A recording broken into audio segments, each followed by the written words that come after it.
Hello and welcome to Better Business Podcast. My name is Alexei and I'm your host. And today I want to talk about Jiu-Jitsu in business. Now that may sound a bit off the topic, but please bear with me. And in fact, if you guys enjoy my podcast, if you do like the different perspectives on business or marketing, please make sure you share my podcast episodes and get your friends to subscribe. We're up to nearly 100 subscribers. Would love to get past that point. It is a goal of mine at the moment. And if you could help me, I would greatly appreciate it. So Jiu-Jitsu. Well, Jiu-Jitsu is a Japanese art, which obviously has been quite modernized with things like Brazilian Jiu-Jitsu or BJJ recently. And Jiu-Jitsu is all about flexibility or adaptability, if you like. The whole word Jiu-Jitsu, two words rather, translate to gentle art or the art of softness, if you think about it. Well, the martial art itself is probably anything but softness. But if you think about the similarities between business and Jiu-Jitsu, it's really about the concept of leverage. You may be not the biggest guy in the room, but using the right technique will allow you to take down an opponent of any size. The whole idea of having strategy and planning really allows you to focus on your strength and not so much on your weaknesses. And then from there, it's just about learning and adapting. So hopefully you get the drift. I think that a lot of people I meet, look at things very black and white. They look into, problems and solving those problems around just, resistance or potentially accepting the consequences. However, with me doing Jiu-Jitsu, and by the way, I've been doing it for quite some time, 8 years now, I've learned that there's always the third, alternative, which is change the direction. You can always change the direction to get a different outcome. And what I mean by that is, let's say you get slammed by a tax bill. I think everyone's had that. You do well, and then bang, you get a tax bill greater than the one before, and you think, what do I do? And naturally, you obviously bite the bullet and try to pay that, put in a credit card or something, or you basically, try to sort of delay the whole thing, which may sort of result in penalties or so.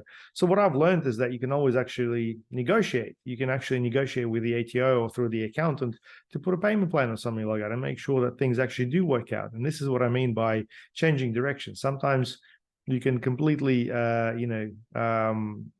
miss the point that there could be a third option in what you do, and potentially, it's a little bit of thinking outside the box. But sometimes, if you got an analogy to relate to that becomes a lot easier. So I find that the principles of Jiu-Jitsu, in terms of continuous learning, adaptability, and understanding your options, have been really quite practical. So let's talk more about it.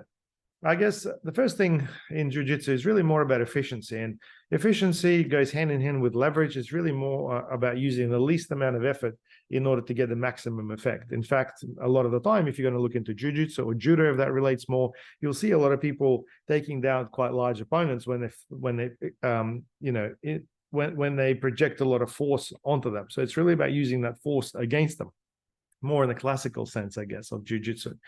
Now, in the business sense, it's more about streamlining processes and automating tasks when things become repetitive, or if things become a little bit, data oriented, or require a certain amount of input. I think a lot of people really miss the point and do focus on that monotony quite a lot. But I guess with AI tools and various pieces of software, we're able to identify a lot of things. I'm not sure if you use Google Calendar for some reason, but there is a tool there now that allows you to see how much time you spend in meetings, for example, and gives you some KPIs and benchmarks around what you're actually doing on a week-to-week basis.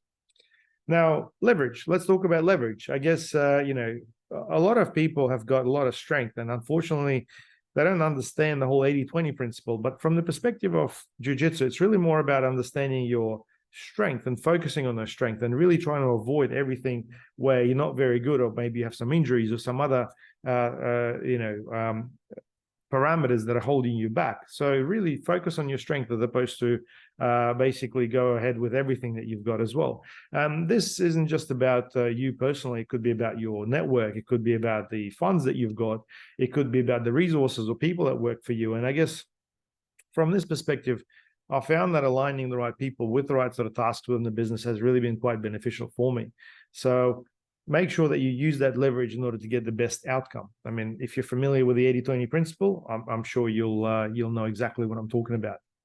Now, adaptability, that's another thing as well. Jiu-Jitsu is all about making sure that you adapt to opponents' moves. People do similar things, but people do things sometimes slightly different, which is where it's a little bit difficult to, treat everyone in the same way. And this happens a lot throughout the sales process.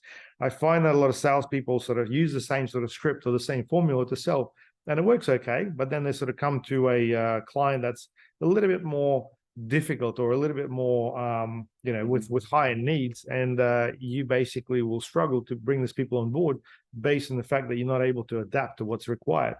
I found that changing processes through systems like PandaDoc to fine-tune proposal processes and be able to sort of take things to another level has really allowed us to adapt to the system and understand the entire process.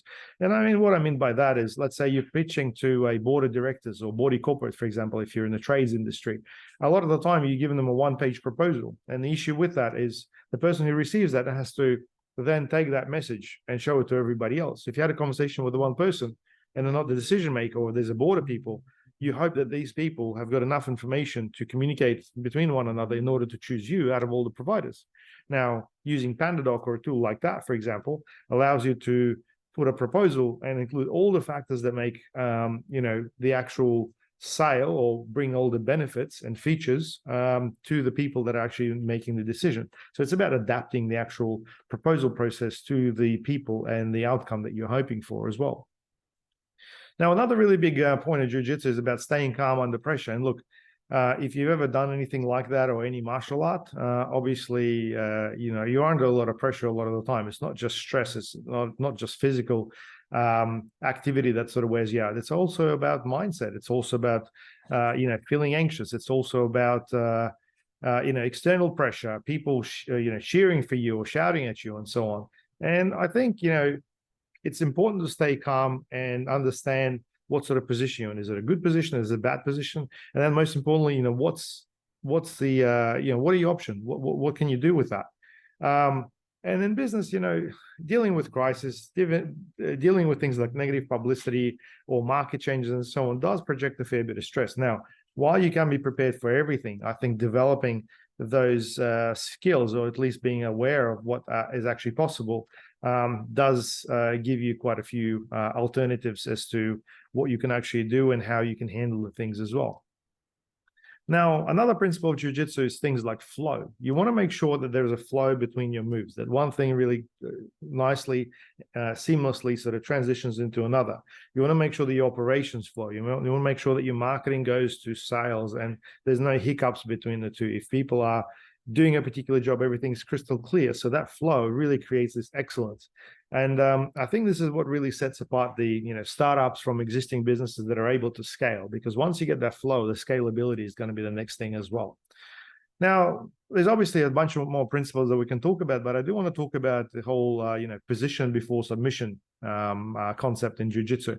A lot of the time, and you get this with a lot of white belts, people who just sort of started training, they just, they've seen something cool, they want to do it, and they basically jump specifically to the submission. And most of the time, it doesn't quite work out. And worst case scenario, they sometimes actually injure themselves. Now, sounds like business to me, where a lot of startups basically go and put all the eggs in one basket and just rely on one source of leads, or basically just use the one strategy and bang, things don't specifically work out.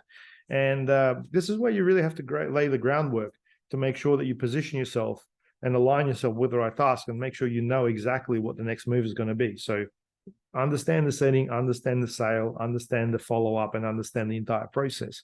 And by the way, when it comes to sales, I find that a lot of people, don't understand the whole idea of follow-up. And here in Australia, it's a critical step. It's a cultural thing where people may have a conversation about something and receive all the figures, but they need a little bit of time to think about it. And unless you follow up, the sale will not go through. In fact, I find that's 80% of the time when it comes to B2B specifically, that is just a result of the follow-up. So overall, I guess the whole concept of Jiu-Jitsu has been very beneficial for me, and I like using it as an example, in relation to thinking outside the box, in relation to conditioning yourself and being aware of what's actually possible as well. Now, this doesn't mean that you have to become a Jiu-Jitsu expert. I mean, if you like that sort of stuff, go for your life, but just understanding the principles and understanding the concept and how significant they are. And I personally find that if you're able to learn one thing, if you're able to apply it, and then if you're able to teach somebody, that's how you become an expert. And I think that's what really sets, a normal, everyday technician or, a clerk from someone who's a true expert in a specific field. Because if you're able to explain and really make sure that other people can succeed, that means you understand all the ins and outs of the whole thing as well. This is what I've been taught at uni, and I strongly agree with that approach of becoming an expert. Anyway, guys, just a short one today. I really wanted to talk about the concept of jiu-jitsu in business and using its principles. Hope you've enjoyed this podcast. If there's somebody you want to make sure that benefits from this, or someone who's stuck in business and you think, hey, maybe they can get a little bit of help from somebody, share my podcast. I've got quite a few episodes now that may potentially help one of the businesses. I specifically like the one on strategic partnerships that I've done a few weeks ago. And that's, I think, one of the strategies that a lot of businesses don't utilize when it comes to growing their business and marketing, because all it takes is really your time. Anyway, my name is Alexei. This is Better Business Podcast. I'll chat to you soon.